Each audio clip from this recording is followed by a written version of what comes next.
Hello friends, good morning. कैसे हो? I hope कि आप लोग अच्छे ही होंगे। सो फ्रेंड्स, आज की इस क्लास में हम लोग पढ़ेंगे मध्यकालीन इतिहास। आप सभी को पता है कि हम लोग प्राचीन इतिहास को पढ़ चुके हैं। अगर आप लोग प्राचीन इतिहास क्लासेस को नहीं देखे हैं, ऑब्जेक्टिव क्वेश्चंस वाली क्लास नहीं देखे हैं, सब्जेक्टिव क्वेश्चन वाली क्लास नहीं देखे हैं, तो आप लोग प्ले लिस्ट में जाके देख सकते हैं। सो आज की इस क्लास में हम लोग मध्यकालीन इतिहास के राजपूत काल को पढ़ेंगे। मैं आपको इस क्लास में बताऊंगा कि राजपूत काल के कैसे कैसे क्वेश्चंस एग्जाम में पूछे जाते हैं, किन किन प्रश्नों को आपको ज़्यादा याद करना है। तो चलिए स्टार्ट करते हैं इस क्लास को। सबसे पहला क्वेश्चन आपकी स्क्रीन पे यहाँ पे देख सकते हैं।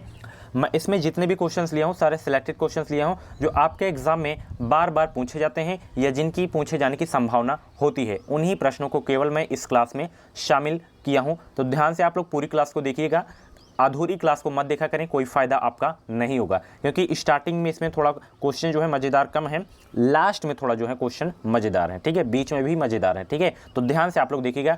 अभी भी अगर आपके पास पेन कॉपी नहीं है तो वीडियो को पॉज करें, तुरंत आप लोग पेन कॉपी लेके बैठ जाएं, स्टार्ट करें इस क्लास को। सबसे पहला क्वेश्चन यहाँ पे देखिए, पूर्व मध्यकालीन भारतीय इतिहास में 750 ईसा से 1200 ईसा तक का समय मुख्यतः माना जाता है। यानी कि ये 750 ईसा से 1200 ईसा तक का कौन सा समय माना जाता है, ये आपको बताना है उत्तर भारत के संदर्भ में।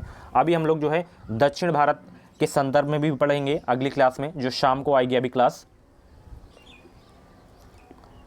तो वो काल माना जाता है जो 700 ईसा से 1200 ईसा तक, राजपूत काल, ठीक है। ऑप्शन जो है बी करेक्ट होगा इस क्वेश्चन का राइट आंसर। यानी कि जो हम चैप्टर पढ़ रहे हैं राजपूत काल जो है, इसका कार्यकाल कब से कब तक, 700 ईसा से 1200 ईसा तक था। नेक्स्ट क्वेश्चन यहाँ पे देख सकते हैं, ये इंपॉर्टेंट है, फर्स्ट वाला, ठीक है। उसके बाद यहाँ पे देखिए, 712 ईसा में सिंध पर अरबों के आक्रमण के समय वहाँ का शासक कौन था, ये भी इंपॉर्टेंट है।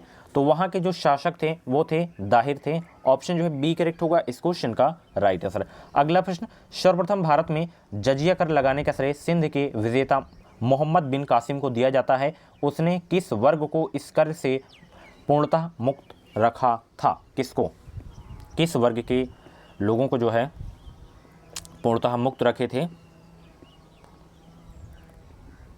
एक क्वेश्चन से यहाँ पे और बनता है कि जजिया कर लगाने का श्रेय किसे जाता है, तो मोहम्मद बिन कासिम को जाता है।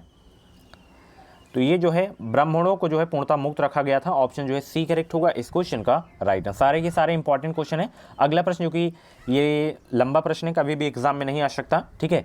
किस ग्रंथ के उल्लेख के आधार पर यह माना जाता है कि मलेच्छों के अत्याचार से त्रस्त होकर महर्षि वशिष्ठ ने अत्याचारियों के विनाश हेतु आबू पर्वत पर एक यज्ञ किया और यज्ञ के अग्नि कुंड में 4 राजपूत कुलों परमार, चालुक्य हो गया, सोलंकी हो गया, प्रतिहार एवं चौहान का जन्म हुआ था? किसमें, किस ग्रंथ के उल्लेख पर? तो ये जो है पृथ्वीराज राशों के आधार पर हुआ था। ऑप्शन सी करेक्ट होगा इस क्वेश्चन का राइट आंसर। ये क्वेश्चन नहीं पूछा जाएगा, इसको आपको याद नहीं करना है, ठीक है। ये बड़े लेवल के एग्जाम में पूछे जाते हैं, जैसे यूपीएससी का एग्जाम हो गया तो उनमें सब ये सारे क्वेश्चन पूछे जाते हैं, ठीक है। नेक्स्ट क्वेश्चन, ढिल्लिका जिसे दिल्ली बोलते हैं, तो इस नगर की स्थापना किसके द्वारा की गई थी? ये इंपॉर्टेंट है, मोस्ट इंपॉर्टेंट क्वेश्चन को फटाफट नोट करें आप लोग कि दिल्ली नगर की स्थापना किसके द्वारा की गई थी? तो ये है तोमरों ने की थी दिल्ली नगर की स्थापना, ओके। ऑप्शन बी करेक्ट होगा इस क्वेश्चन का राइट आंसर। नेक्स्ट क्वेश्चन, उस शासक का नाम क्या है जिसने विजय स्तंभ कीर्ति स्तंभ का निर्माण कराया था? ये भी इंपॉर्टेंट क्वेश्चन है, छठवां क्वेश्चन को भी नोट करिएगा। तो विजय स्तंभ एंड कीर्ति स्तंभ का जो निर्माण कराए थे वो करवाए थे राणा कुंभा। ऑप्शन जो है ए करेक्ट होगा इस क्वेश्चन का राइट आंसर। नेक्स्ट क्वेश्चन, निम्नलिखित में से भारत पर पहली बार आक्रमण करने वाला कौन था? ये भी इंपॉर्टेंट है, ठीक है, इसको भी नोट करिएगा। तो भारत पर पहली बार आक्रमण करने वाला जो था वो था कौन थे? अरब लोग थे, ठीक है। ऑप्शन सी करेक्ट होगा इस क्वेश्चन का राइट आंसर। पृथ्वीराज रासो निम्नलिखित में से किसने लिखा था? ये मोस्ट इंपॉर्टेंट क्वेश्चन है। तो पृथ्वीराज रासो निम्नलिखित में से किसने लिखा था? तो इसको जो है लिखा गया था चंद बरदाई के द्वारा। ऑप्शन जो है सी करेक्ट होगा इस क्वेश्चन का राइट आंसर। 5वां, 6वां, 7वां, 8वां मोस्ट इंपॉर्टेंट क्वेश्चन है, रिपीट कर रहा हूँ आपको, ठीक है। तो इनको नोट करना मत भूलिएगा। नेक्स्ट क्वेश्चन यहाँ पे देखिए, पूर्व मध्यकालीन भारत के शासक राजवंशों के साथ उनकी राजधानियों का मेल बैठाएं। सभी लोग जवाब दें, इसका क्या होगा? शासक एंड राजधानियों का मेल बैठाइए सब लोग। आप लोग भी प्रयास किया करें, सही आंसर ढूंढने का प्रयास किया करें सभी लोग। लास्ट में स्कोर भी आप लोग बता दिया करें कितना हमारा सही हुआ है।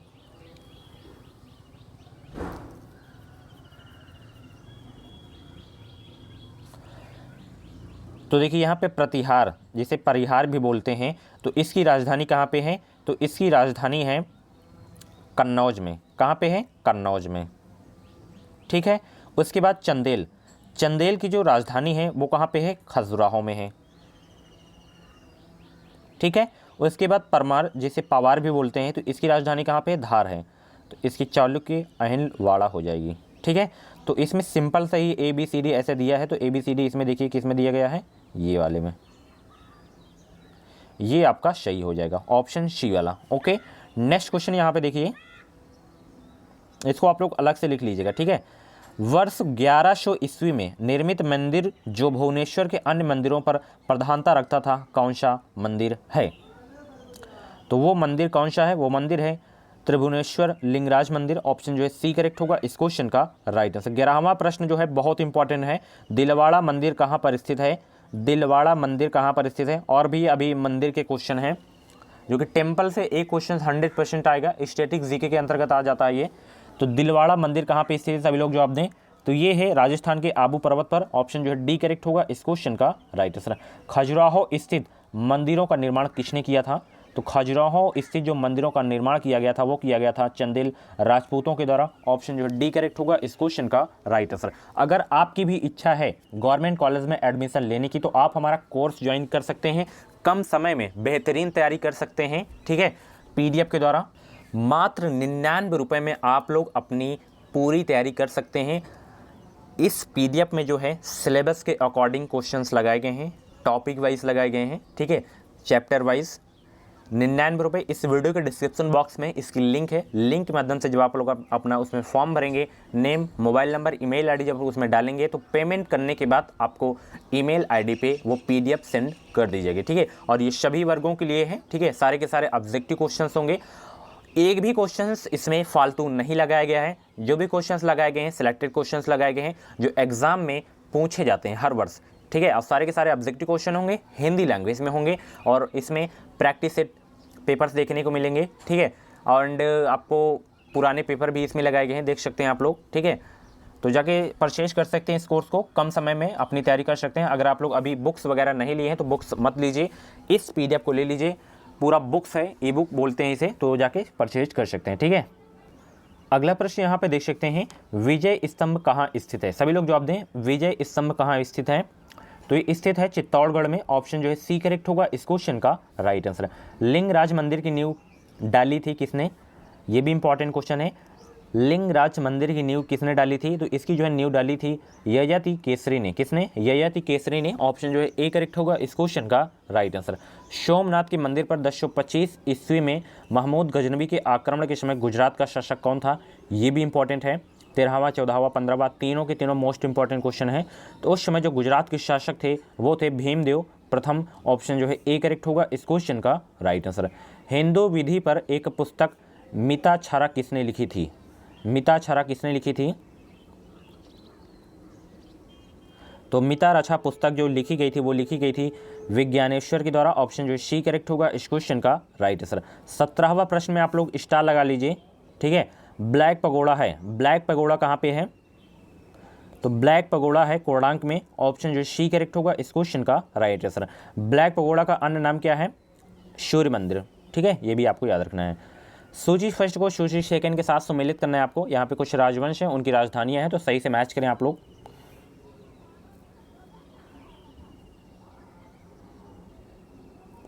तो चौहान की जो राजधानी है, चौहान राजवंश की, वो है अजमेर।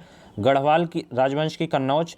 गुहिलौत की राजधानी है चित्तौड़। कलचुरी की जो है राजधानी है त्रिपुरी। ऑप्शन ए वाला मैच कर रहे हैं। ओके, नेक्स्ट क्वेश्चन यहाँ पे देखिए, राजस्थान के इतिहास का प्रणेता किसे कहा जाता है? सभी लोग जवाब दें, राजस्थान के इतिहास का प्रणेता किसे कहा जाता है? तो कहा जाता है कर्नल टाट को। ऑप्शन ए करेक्ट होगा इस क्वेश्चन का right answer. Same to same यहाँ पे देख सकते हैं कुछ राजवंश के नाम दिए गए हैं, कुछ राज्य क्षेत्र दिए हैं। कौन सा राजवंश कौन से राज्य क्षेत्र से संबंधित है ये आपको बताना है। सभी लोग जवाब दें, इसका क्या होगा राइट आंसर? सिंपल सा है। चौहान राजवंश किस क्षेत्र से संबंधित? दिल्ली, अजमेर से, प्रतिहार, कन्नौज से, परमार, मालवा से, चौलिक, कठियावाड़ से। ऑप्शन ए वाला आपका सही हो जाएगा। इसको आप लोग अलग अलग लिखे जाते हैं, ठीक है, तभी आपके समझ में आएगा ये, ठीक है। और याद करना स्टार्ट कीजिए। पढ़ाई बिल्कुल अच्छे से करें आप लोग, कम से कम डेली 4 से 5 घंटे अपनी स्टडी करें, ठीक है, क्योंकि एग्ज़ाम डेट कभी भी आ सकती है। जून में ही आपकी डेट आएगी, ठीक है। अब तो लॉकडाउन खुलने ही वाला है, 1 तारीख से मेरे ख्याल से लॉकडाउन खुल जाएगा, ठीक है। कुछ चीज़ों पे प्रतिबंधित रहेंगी, वो चीज़ें बंद रहेंगी, दुकानें वगैरह, तो और सारा जो है स्टार्ट हो सकता है। तो अपनी तैयारी स्टार्ट कर दीजिए। अगर आपको फ्री सीट लेना है बीएड में, सम्मिलित करिए सभी लोग इसमें।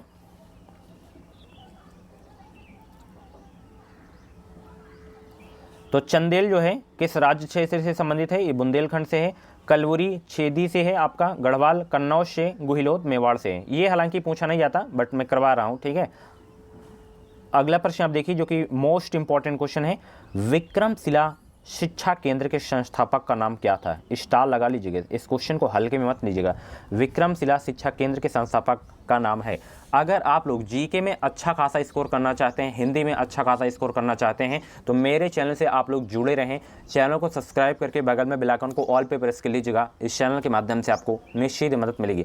जब तक एग्ज़ाम नहीं हो जाता तब तक अगर आप लोग मेरी क्लासेस देखते रहेंगे तो अच्छा खासा स्कोर करके आएंगे जीके में। मेहनत भी आपको करना है मेरे साथ साथ, वीडियोज़ ही केवल नहीं देखना है। वीडियोज़ देखने के बाद इन क्वेश्चंस को नोट करना है, नोट करने के बाद आपको रिवीजन करना है हर हफ्ते, तभी आप लोगों को कल्याण होगा कुछ। तो विक्रमशिला शिक्षा केंद्र के संस्थापक का नाम क्या है? तो उनका नाम है धर्मपाल, ठीक है। इस क्वेश्चन को जरूर लिखिएगा। ऑप्शन बी करेक्ट होगा इस क्वेश्चन का राइट आंसर। ये रहे अगले प्रश्न। अब मैं छांट के प्रश्न इसमें लगाया हूँ, ठीक है। गीत गोविंद के रचनाकार जयदेव किसकी सभा को अलंकृत करते थे? तो ये जो है किसकी सभा को अलंकृत करते थे? ये करते थे लक्ष्मण सेन के सभा को अलंकृत करते थे जयदेव, ठीक है। गीत गोविंद के रचनाकार कौन है? जयदेव है। ये अलग से भी क्वेश्चन पूछा जाता है। तो ऑप्शन जो है डी करेक्ट होगा इस क्वेश्चन का राइट आंसर। किसने सोमपुर महाविहार का निर्माण कराया था? सभी लोग जवाब दें। किसने सोमपुर महाविहार का निर्माण कराया था? तो धर्मपाल ने जो है सोमपुर महाविहार का निर्माण कराया था। ऑप्शन सी करेक्ट होगा इस क्वेश्चन का राइट आंसर। भुवनेश्वर तथा पुरी के मंदिर किस शैली से निर्मित हैं? सभी लोग जवाब दें। भुवनेश्वर तथा पुरी के मंदिर किस शैली से निर्मित हैं? तो ये जो है किस शैली से निर्मित है? ये नागर शैली से जो है निर्मित है भुवनेश्वर तथा पुरी के मंदिर। ऑप्शन ए करेक्ट होगा इस क्वेश्चन का राइट आंसर। स्टार लगा लीजिए इस क्वेश्चन में, ठीक है। वीडियो को अभी तक आप लोग लाइक नहीं किए तो प्लीज़ यार वीडियो को लाइक करें, ठीक है। भारत में प्रथम आक्रमणकारी था कौन? भारत में प्रथम आक्रमणकारी कौन था? स्टार लगा लीजिएगा इस क्वेश्चन में। तो भारत में प्रथम आक्रमणकारी जो थे वो थे मोहम्मद बिन कासिम। ऑप्शन सी करेक्ट होगा इस क्वेश्चन का राइट आंसर। जगन्नाथ मंदिर किस राज्य में है? जगन्नाथ मंदिर किस राज्य में है? सभी लोग जवाब दें, इसका क्या होगा राइट आंसर। तो जगन्नाथ मंदिर जो है उड़ीसा राज्य में है। ऑप्शन बी करेक्ट होगा इस क्वेश्चन का राइट आंसर, ठीक है। ये इंपॉर्टेंट है ये वाला एंड ये वाला।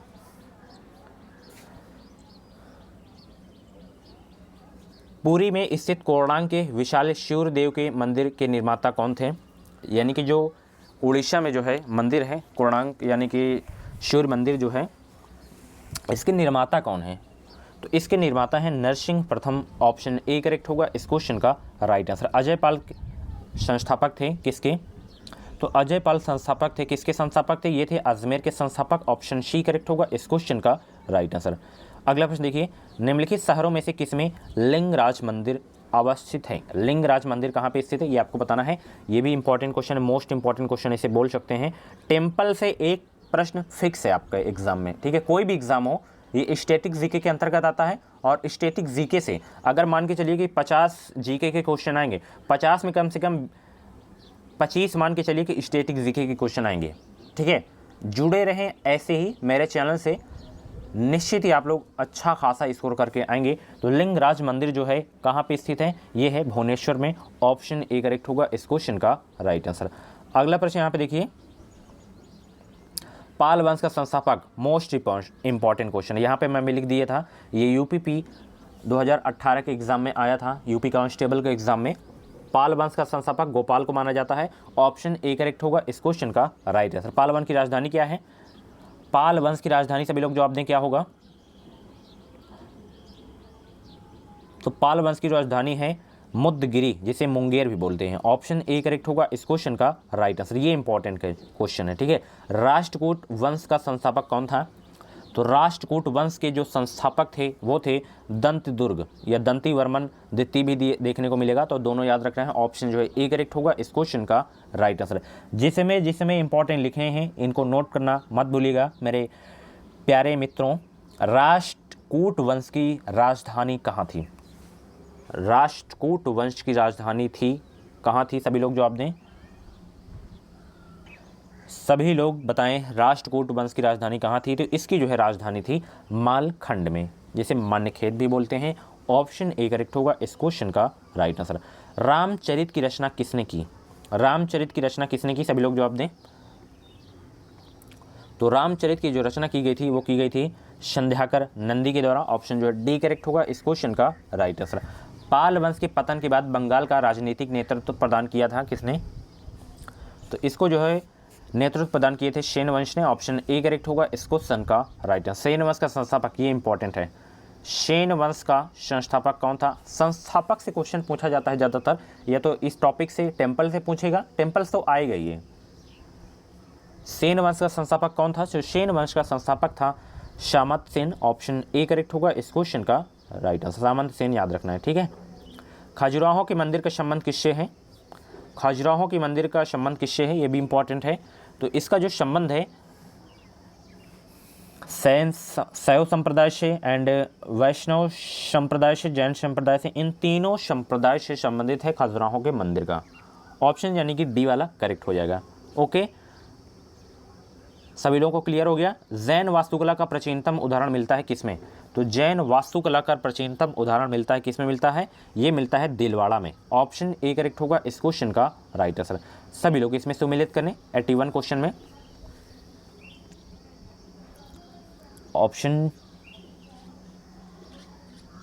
यहाँ पे लगा दिया हूँ सारे के सारे ऑप्शन, सॉरी वो आंसर की। तो यहाँ पे मैं इसकी जो है ऑप्शन लगाना भूल गया हूँ, उसके लिए सॉरी। तो मैं इसका सही आंसर आपको बता दे रहा हूँ, आप लोग नोट कर लीजिएगा, ठीक है। यहाँ पे कुछ मंदिर हैं और उनके निर्माता अलग से आपको नोट करना है। जैसे यहाँ पे चतुर्भुज विष्णु मंदिर जो कि खजुराहो में है, ये से बोलते हैं, इनके निर्माता कौन है? सॉरी, विष्णु मंदिर एंड खजुराहो का जो मंदिर है इसके निर्माता कौन है? तो इसके जो निर्माता हैं आपको लिख लेना है। उसके बाद महादेव मंदिर हो गया एंड ये हो गया विमल शाही मंदिर हो गया, दिलवाड़ा मंदिर हो गया। तो मैं आपको बताता हूँ, इधर थोड़ा नीचे कर लेता हूँ।